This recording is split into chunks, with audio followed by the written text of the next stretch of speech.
Hello students, I, Ms. Pooja Kalange, Assistant Professor ISMR MCA, welcome you to this capsule program for the subject Big Data Analytics. So let's see what we are going to cover in our today's session. So the agenda for today's capsule program is we are going to study what are the different types of data, then what are the top big data tools, then we are going to study some big data use cases, and we will see a case study where we will be covering how the big data has proven very useful for the Flipkart. Okay, so let's start. So first of all, we need to understand in the refresher course we've already studied the measurement units of data, but we need to understand what are the different types of data where big data needs to handle the things. Okay, so the first we have is the three types of data. So first we have the structured data, then we have the semi-structured data and the unstructured data. So first, what is the structured data? Structured data stands for the RDBMS or the data which is being structured. Okay, so you have the RDBMS which uses a structured query language. We have a proper predefined schema in a row column format. So everything is being defined in structured database. So RDBMS is a very good example of the structured database. Then we have is the semi-structured database. Semi-structured database will be nothing but the data which is half structured and half semi-structured. Okay. So in this case, we have the JSON files and we have the XML files which are example of semi-structured files. Okay, so these are said to be the semi-structured data. So we have to see the semi-structured data as it is not having a fixed schema. There could be some XML files which may have some, XML files in it, which may be a bit structured, bit semi-structured. So in that case, you need to understand that there is also one form of data which is said to be semi-structured data. Then is the third very important, that is the unstructured data. Unstructured data means the data where there is no any predefined schema, no any relational database, or no any relationships and entities, and the table formula existing format existing between the entities and all that. So the best example of this is the NoSQL, and our big data is basically will be dealing with this unstructured data. Okay, so just to have a quick recap, we have three types of data. We have structured data, we have semi-structured data, we have unstructured data. Now let's see what are some of the examples of this data. Okay, so structured data, we have SQL Server, we have Oracle database, we have IBM DB2, Microsoft Excel, we have Reader, we have text file and Teradata. Then under unstructured data, we have our Facebook, Twitter, all the social media data, Instagram, YouTube. Okay, then our what you can say the messengers, and the QR codes. These are some examples of the unstructured data. Then the semi-structured data, we have the e-commerce shopping details or the analytical tools, information management systems, some JSON files, XML files. These are some examples of the semi-structured data. Okay, now moving on to the next important part in our capsule program, we are going to study the top big data tools. So in this, we'll be covering top 10 big data tools which have proven very useful in the data analysis. So let's explore them one by one. Okay, so the first tool we have here is the Apache Hadoop. As you can see here, the Apache Hadoop is a software framework which is being employed for cluster file system and for handling big data. It processes large amount of data sets by using a map reduced programming model. So Hadoop is an open source framework. It is written in Java and it provides a cross-platform support. So that is the Apache Hadoop. You can see the symbol representation for the Apache Hadoop. Okay. Along with this, in fact, you know that the Fortune 50 companies, whatever is listed in that Fortune magazine, out of this top 50 companies, they use this big data using Hadoop. Okay. So some of the big names in this, they include Amazon Web Services, we have Hortonworks, we have IBM, we have Intel, Microsoft, Facebook, to name a few. Now, what are the pros of this Apache Hadoop? The core strength of Hadoop is the Hadoop distributed file system, which has an ability to hold all types of data. It has video, images, JSON, XML, plain text over the same file system. Next, it is highly useful for research and development purpose. Then it also provides quick access to the data. Along with it, it is highly scalable. You can have more voluminous data in this, and you can help this. This can eventually help in high performance cluster computing. Okay. Now, what are the cons or the disadvantages of this Apache? Is that sometimes disk issues are faced so much that there is a lot of data redundancy in this. IO operations need to be scaled very properly. That is one important thing. Along with that, pricing. Now, what about the pricing? This software is free under the Apache license. Okay, you can just check out the websites if you want to see for the Hadoop. Okay, so that was a brief introduction about the Apache Hadoop. Next, we have is the Cloudera, that is the Cloudera distribution for Hadoop. This aims, at the enterprise level for the deployment of the technology. It is totally open source and it has free platform distribution, which encompasses Apache Hadoop, Apache Spark, Apache Impala, and many more, which are related to Apache. Okay, so it will allow you to collect, process, manage, administer, discover, model, and distribute the all the data, whatever the big data you have. Okay, now what are the pros of this Cloudera? This Cloudera has a very comprehensive distribution, as I told you. Then it also helps to manage and administer the Hadoop cluster very well. Along with that, it has very easy implementation and less complications. It has very high security and governance. But there are some cons for this. Is it has a few complicating UI features which are a bit difficult to use, and it has multiple recommended approaches for installation, due to which it is very confusing to install. However, the license price, if you compare here, it is a bit expensive for the Cloudera distribution. So if you see, a free software version by Cloudera is available, but if you want to use a Hadoop cluster per node, it is costing you around 1,000 to $2,000 per terabyte. So this is one of the cons, that is, like cost is expensive for the Cloudera. Then third we have is the Cassandra. Okay, Apache Cassandra. It is also an Apache Cassandra. It is free of cost and open source, distributed NoSQL DBMS. Okay, this is very important for us, which is constructed to manage huge volumes of data, which is spread across numerous servers. Okay, like there could be the commodity servers, high speed servers. So it employs basically CQL. Okay, a CQL is the Cassandra structured language, which is used to interact with the database. So some of the high profile companies, they use this Cassandra. Like for example, to just tell you, it has Accenture, American Express, Facebook, General Electronics, Honeywell. These are some to name a few. Now, what are the pros of this Cassandra? It has no single point of failure as it is distributed. Then it handles massive amount of data. It is log structured storage, so you can keep the track of all those things. It has automated replication facility. It is linearly scalable, and it has a normal ring structure, which will help you to have a good distributed platform. But the cons of this are, you require more, as it is distributed, there are multiple replicas, you require more troubleshooting and maintenance. Also, the clustering parameters need to be improved. Okay, and the locking features which is being given across the distributed databases need to be improved. But a very good advantage of this, it is free.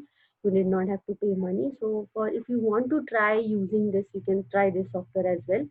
Now the fourth big data tool which is used is the NIME. NIME is, it stands for Constance Information Miner, which is an open source tool for enterprise report, integration, research, customer relationship management, data mining, data analytics, text mining, and business intelligence. Okay, so it is you can this is a good tool which can help you in all applications. So it basically supports Linux, it supports OS, it supports Windows operating system. So it is a good alternative to SAS if you are using SAS. Some of the top companies which use Nine include Comcast, Johnson and Johnson, and Canadian Tire. Now, what are the pros of this? It has simple ETL operations. It integrates well with other technologies and language. It has a good algorithm and rich library set. It is highly useful and organized. It is used to automate a lot of manual work, and it is easy to set up. Okay, so these are some pros of this Nine. Then we have is the what are the cons of this? The data handling capacity is bit rare. It's not that good. You need to have a good RAM because it occupies your entire RAM, and it does not allow integration with the graph database. But the advantage of this, it is free. Okay, it offers you commercial products. It also has the capabilities of analytics, ETL operations as well. So this is one of the good tools which is available in big data. The fifth tool we have is the data wrapper. It is also an open source tool which is available for data visualization, which generates simple, precise, and embedded charts very quickly. The major customers of this, the include are the Times, then the Fortune, Mother Jones, Bloomberg, and Twitter. Now, what are the pros of these? Are these are device friendly, they work with all type of devices like mobile, tablet, or desktop. These are fully responsive, fast, interactive, and they bring all charts at one place. Great customization, okay, but it has limited options for this. It is offers free service, paid options also, but this you can, it is not total into big data. It is more about visualization. So we do not use it much in our case. What are the drawbacks of this? I will tell you. It has, single user. Then daily use is $29, and enterprise version costs you around 879 pounds. So this is a bit expensive. So we do not go for this.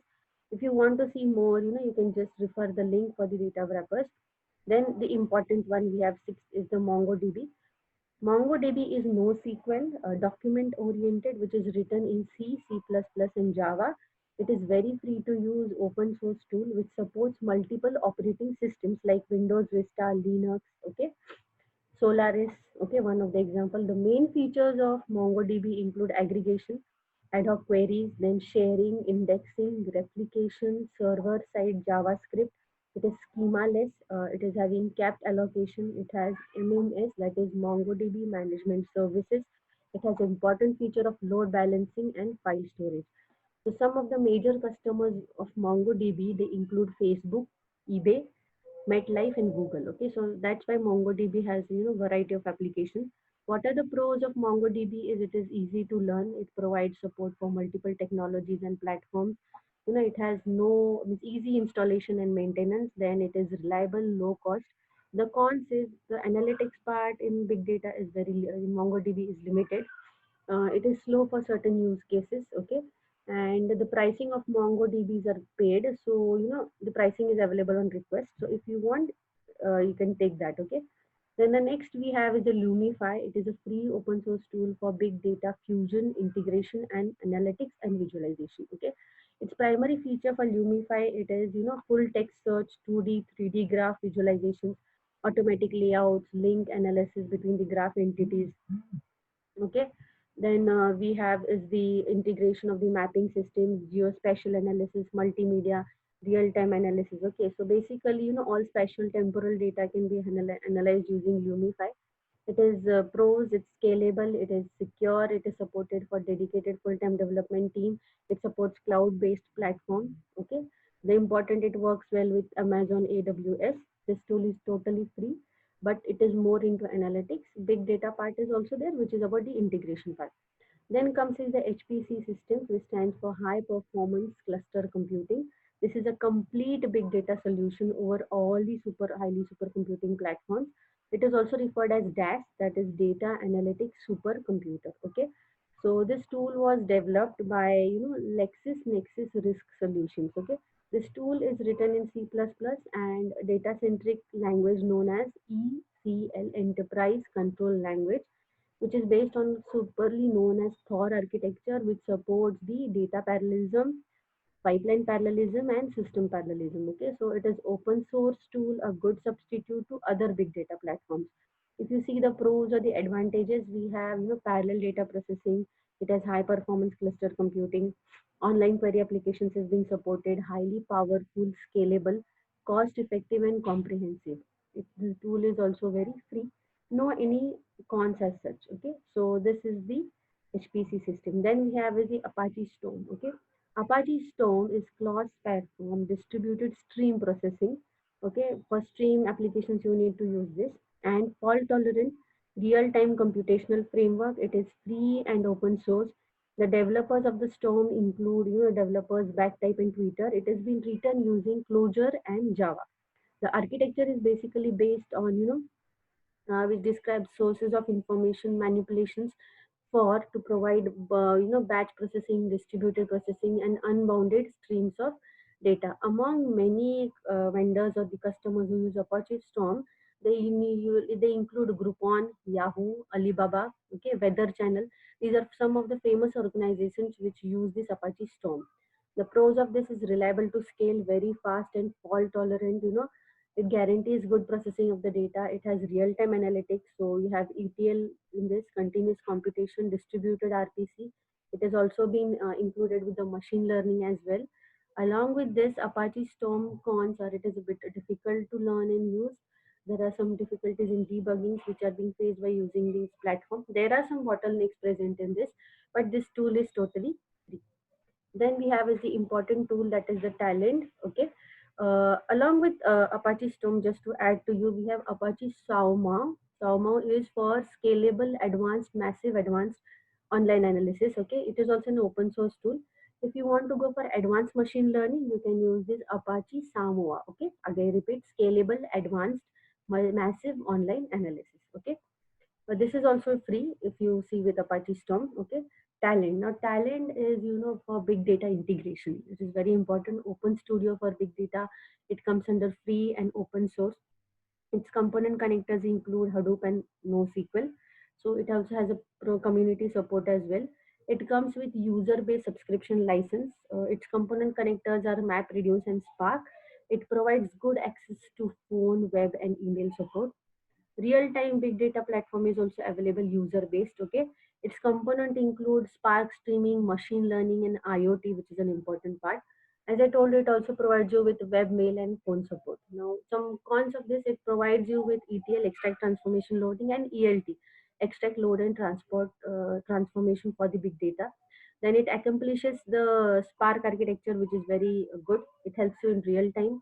It can handle multiple data sources. It provides numerous connectors, as I told you. Also, the cons of this are, there is not good community support as well. The interface is not that easy to use. And, a bit pricing, if you see of this Open Studio Big Data is free. But if you want to use subscription based, then on an average, it may cost you average of $50K for 5 users. Okay. So the final cost of this will be maybe 50K dollar per year. So these are the some of the big data tools which are available. Okay, along with this, we have the next part. Now, I hope you are clear with this part of the top big data tools. So we have Hadoop, then we have Cloudera, then we have Cassandra, we have NIME, we have Data Wrapper, we have MongoDB, we have Lumify, HPCC, Storm, and Talend. Okay, so these are some tools which are available. Okay, now these were the basic tools because I thought in order to learn the subject big data, you should know what are the big data tools available in market. So this was just a glimpse of whatever big data tools are available and what are their pros and cons. You, according to your project or your project scenario, you can use any type of system or any type of data tool which you want. Okay, so this was about the top big data tools which are available. Okay, now along with this we will move forward. Okay, we will be moving out to the use cases which are being available. So just there are some big data use cases. I'll not explain much because you're already going to cover a use case on Flipkart. So big data use cases include credit card fraud detection. Big data can be used in credit card fraud detection. It can be used in sentiment analysis. Then it can be used in data processing retail. Okay, in retail applications. Then we have Arbits.com. Then we have Sears Holding. Sears Holding is a very good company which is present, which uses this big data technique. Then it can be also used in market basket analysis. So these are some use cases. There's a detailed description of these use cases we'll be covering when we're going into more detail. But currently you can just remember big data use cases can help you for credit card fraud detection, sentiment analysis, data processing, and market basket analysis. Okay. So these are some big data use cases where you can work on, and we are going to cover these use cases, okay, in detail. Now we'll move to the important part is how big data is helping Flipkart to achieve its milestone. So basically this is a case study where we are going to cover the architecture of the big data platform. So let's take a tour, to this complete process workflow of this big data. So here you can see what you can see here is the architecture for the big data platform. So in this case, we have a FDP ingestion system. If you see here, this is the FDP ingestion system. This is at first place, where all variables and these are being kept here. Okay. So this is a process that will involve import and storage of the data. This data will be taken either from the batches or from the real-time streams. Simply speaking, there will be a collection of data which are being grouped at a specific period of time. And on contrary, streaming will be handling the continuous coming of the data or continuous in of the data. So batch data has greater latency. Okay, real time will be the streaming data. So these are the two parts which are present in this, but there are three ways in which ingestion can be performed. The first way is Spectre, where the Java library is used for sending the data. Then we have the Dart service. This is a REST service which will allow you to send the payload across the HTTP. Then we have is the file ingester. File ingester is a CLI tool which helps to dump data through HDFS. Okay. Then we have is a batch compute here. This is the batch compute. This is a part of big data ecosystem which is highly used for computing and processing data. Batch compute is efficiently used for scaling large amount of data over a big larger period of time. The data here you collect is collected at larger volumes and it is processed once. And you can just have the processing of this at a larger scale and in the batch compute. Then we have is the streaming platform. The streaming platform, it processes the data which is generated in sub-seconds. So the Apache Flink is the most popular software which is being used here. Okay, this is used to produce the fast paced results. Okay, what are the so this will help you in reliable, fault tolerant, and data. It will give you with the streaming capabilities which will help you in handling the transactions without any latencies. Then we have here is a messaging queue. Okay, this is a buffer, or you can say as a temporary storage system for the messages, where the whenever the destination is busy, it will be kept in this messaging queue. The messages could be the plain message, a byte array message, or any type of message. So in the two components of this messaging queue architecture, they include a producer consumer. Okay, a producer will generate the message and it will deliver the message, and consumer is the end where the message will be received and the message will be processed. Okay, so that is about the what you can say producer consumer part. The most popular tool used in this is the Kafka. So the Kafka cluster is used here for this case. Okay, so thousands of company around the world, they use Kafka as a buffering platform. Just for your knowledge, and it is scalable, it is zero fault tolerant, reliable, okay, and durable. Then we have is the real time servicing. The real time servicing is whenever the messages are being retrieved from the message queue, the real time service will gather all the real time insights for the data platform. And here the users can access the data through dynamic pipelines, the real time data. Then comes is the data lake. Okay, so the data lake is the important part. So data lake is same as the data warehouse, but it is more larger version of this. Okay, so the core component of architecture is a data storage platform. Okay, wherever the data is being stored. So we have a Hadoop platform, okay, which is used to take the data. This data is used in the form of backup, archiving, or retrieval data. The raw data, it is being mostly used by the data scientists, for just checking up the insights which are available in the data. Along with this, the data may be present in batches or in the real time streams. Okay, so the data which is being here present, it will be used for insights, for some reports, or some business analysis. And from this, this total data lake, the data is being transformed into multiple fashions. Okay, so one includes the report. The report will be generated to give you the this is the data lake you can consider. And from here you will get the reports, the ad hoc query, and the batch export. So the reports will give you the batch data. This will give about the component insights of what were the daily logs, daily websites, how many people have visited. Okay, what were the logs being done, how many transactions were successful, unsuccessful. Okay, so then Flipkart will be able to understand what are the needs present in that. Ad hoc queries, these will be queries for some special purpose, like you want to see what are the ad hoc queries generated from the data lake, so the data analyst can understand what are the big data tools more which can be explored here. Then we have is the batch export. This part of data, it is used for further processing, like whenever you want to export the data at huge bulk, so that time we'll be using the batch export. Then we have is the knowledge graph. Knowledge graph will be nothing but a group of interconnected you can say real world entities or objects from where you can extract the information. It may be your customers, what are your sales data, and from that you can make some knowledge graph which will give you some input. And this input can be taken from the metadata which is being already available here. So the metadata will give you the information, and here you can use some machine learning tools for and libraries for analysis. Okay, so normally it uses the Apache Spark GraphX library for generating this knowledge graph. So if you just consider the basic components of you see big data, here it uses FTP ingestion, it uses the batch computation, it uses the streaming platform, it uses this messaging queue, then it uses the data lake. We'll have a more discussion on this, about the data lake in our lectures. Then we have the knowledge graph, and then we have how the reports and ad hoc queries and the batch export are being generated. So just to sum up, what we have seen in our in our capsule program is we have studied what are the different types of data, that is the structured, semi-structured, and the unstructured data. Then we have seen, just to give you a quick recap, we have studied the top 10 big data tools which are available in the market. We have seen the pros and cons and what are the features of these tools. After that, we have seen some big data use cases which we'll be covering in our coming chapters.